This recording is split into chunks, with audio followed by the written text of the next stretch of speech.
मैं colonel Sophia Qureshi और मेरे साथ विंग कमांडर व्योमिका सिंह आज आपको 6 से 7 मई 2025 की रात 1:05 से 1:30 बजे के बीच भारतीय सशस्त्र बलों द्वारा अंजाम दिए गए ऑपरेशन सिंदूर के बारे में जानकारी देंगे। ऑपरेशन सिंदूर 22 अप्रैल को पहलगाम में हुए विभत्स आतंकवादी हमले के शिकार मासूम नागरिकों व उनके परिवारों को न्याय देने के लिए लॉन्च किया गया था।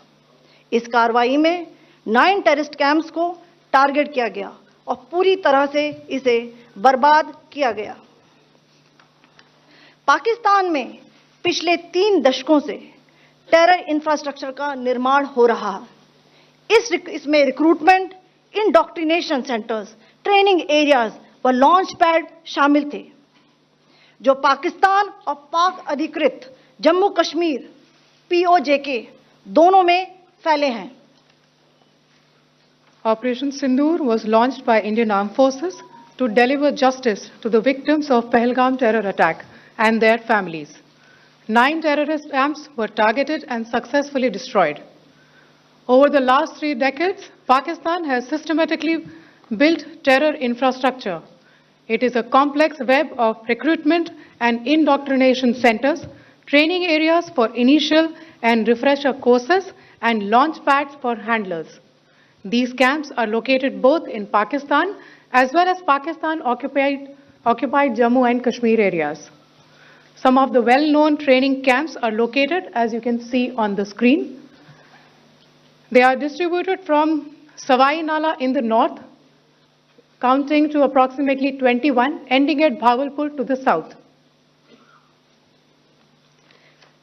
इन लक्ष्यों का चयन विश्वसनीय इंटेलिजेंस सूचनाओं के आधार पर हुआ ताकि आतंक गतिविधियों की रीढ़ तोड़ी जा सके, और यह खास ध्यान दिया गया कि निर्दोष नागरिकों और सिविलियन इंस्टॉलेशन को नुकसान न पहुंचे। The selection of these targets for Operation Sindoor was based on credible intelligence inputs and role of these facilities in perpetrating the terror activities. The locations were so selected to avoid damage to civilian infrastructures and loss of any civilian lives. This was done with due diligence, and the camps selected for targeting and their engagement will now be shown to you one by one. POJK के target मैं आपको बताना चाहूंगी। सबसे पहले सवाई नाला camp Muzaffarabad, जो कि POJK के लाइन ऑफ कंट्रोल से 30 किलोमीटर दूर है। यह एक लश्कर तौयबा का ट्रेनिंग सेंटर था। 20 अक्टूबर 2024 सोनमर्ग, 24 अक्टूबर 24 गुलमर्ग, 22 अप्रैल 2025 पहलगाम, इन हमलों के आतंकियों ने यहीं से प्रशिक्षण लिया था। सैयदना बिलाल कैंप मुजफ्फराबाद, यह एक जैश ए मोहम्मद का स्टेजिंग एरिया है। यह हथियार, विस्फोटक और जंगल सर्वाइवल ट्रेनिंग का केंद्र भी था। गुलपुर कैंप कोटली, यह LOC से 30 किलोमीटर दूर था। लश्कर तौयबा का बेस था, जो रजौरी, पुंछ में सक्रिय था। 20 अप्रैल 2023 को पुंछ में और 9 जून 2024 को तीर्थ यात्रियों के बस हमले में यहीं से आतंकी को ट्रेन किया गया था।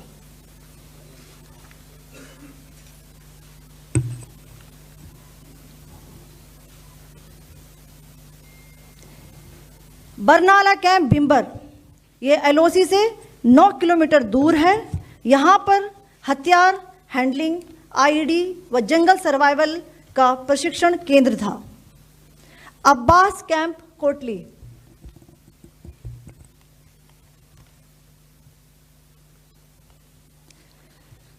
यह LOC से 13 किलोमीटर दूर है।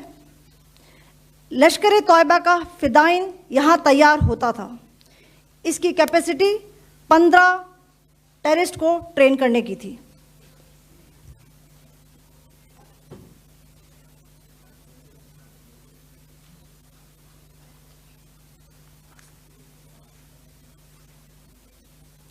अब मैं पाकिस्तान के अंदर के टारगेट से अवगत कराना चाहूंगी। पहला, सर्जिकल कैंप सियालकोट। यह अंतर्राष्ट्रीय सीमा से 6 किलोमीटर की दूरी पर है, सांबा कठुआ के सामने।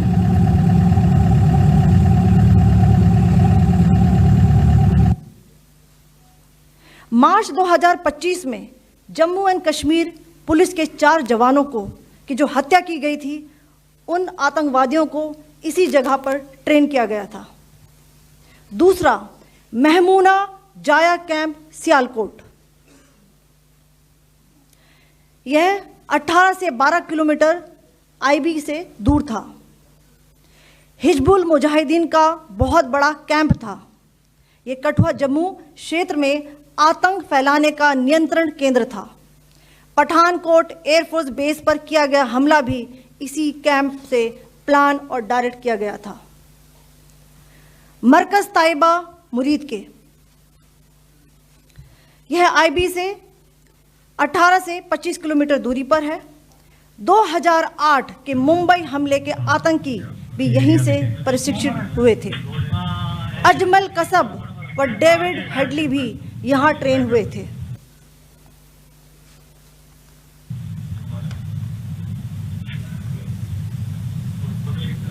आगे दूसरा आया।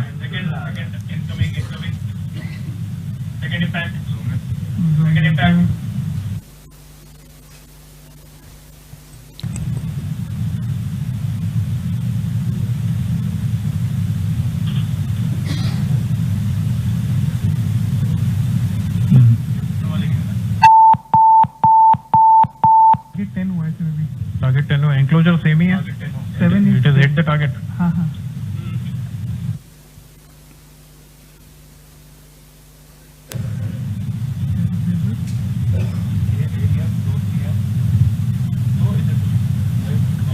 तीसरा आ गया सर, इम्पैक्ट।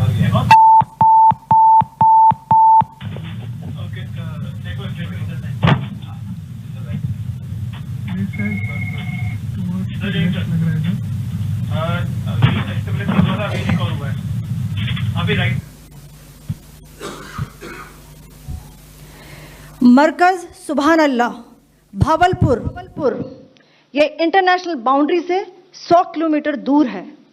जैश ए मोहम्मद का मुख्यालय था। यहाँ पर रिक्रूटमेंट, ट्रेनिंग व इंडॉक्ट्रिनेशन का केंद्र भी था। शीर्ष आतंकी अक्सर यहाँ आते थे। मैं आप सबको बताना चाहती हूँ कि किसी भी सैन्य ठिकाने का निशाना नहीं बनाया गया और अभी तक किसी तरह की नागरिक क्षति की रिपोर्ट नहीं है। धन्यवाद। जय Hind. The strike on the terror camps were undertaken through precision capability, as shown to you. A niche technology weapons with careful selection of warheads was ensured so that there will be no collateral damage. The point of impact in each of the target was a specific building or a group of buildings. All the targets were neutralized with clinical efficiency, and the results reiterate the professionalism of the Indian Armed Forces in the planning and execution of their operations. No military establishments were targeted. India has demonstrated considerable restraint in its response. However, it must be said that the Indian Armed Forces are fully prepared to respond to Pakistani misadventures, if any, that will escalate this situation. Jai Hind, and thank you very much.